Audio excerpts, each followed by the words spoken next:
Ƙasar Iran sun tilasta wani jirgin ƙasar Amurka ƙara komawa yayin da ya yi yunƙurin shigewa Strait of Hormuz.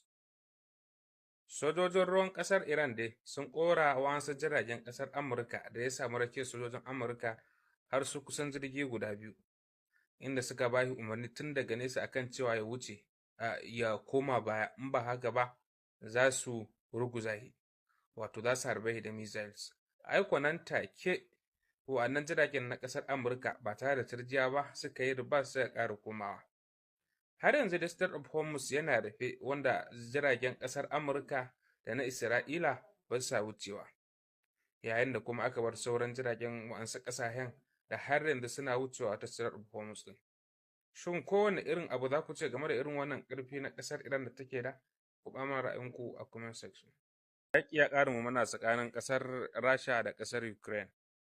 A yau ne dai ƙasar Rasha ta je ta girke wani makamashin nukiliya a cikin ƙasar ta Ukraine, inda tuni dai mutanen ƙasar suka fara ficewa daga ƙasar, inda suke tsammanin cewa fa idan yaƙi ya tsananta tsakanin ƙasashen guda biyu, Rasha za ta iya cewa za ta harba makamin nukiliya.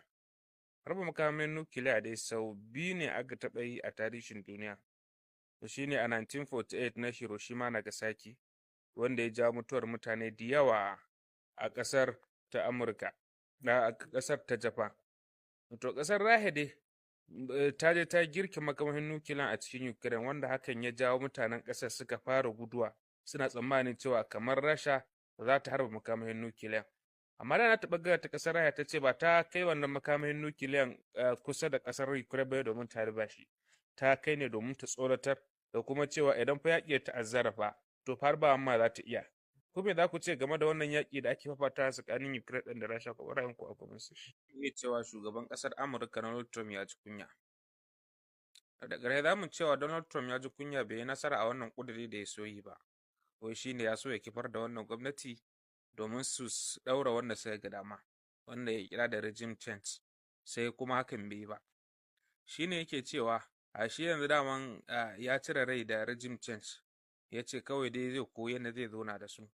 Wannan furici ya fito ne a lokacin da jarida suke hira da Trump din akan cewa shin za ka iya yin regime change, za ka iya sanya shugaba, in canza shugaba ko kuma tsarin mulkin ƙasar Iran? Sai ya ce a sun gwada ko ba su yi nasara ba, ko baya fatan zuwa nan gaba ma ya sake. Ya ce dai yanzu kawai abin da ya rage masa shine zai koyi zama da su.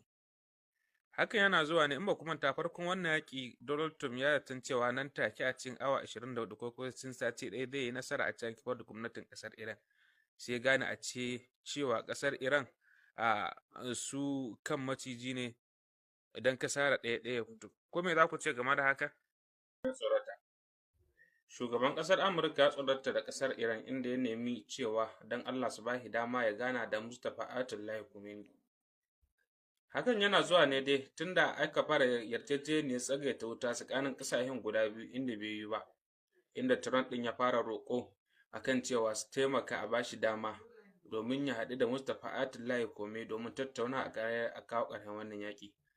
Sai dai martanin da ita ƙasar Iran ta maida ya ba duniya mamaki, inda ta ce wannan abin bai taɓa yiwuwa ba, kuma suka ce wannan da akwai rainin wayo, da kashe mana mahaifinmu kuma ka zo ka ce wai kana son ka haɗu da mu.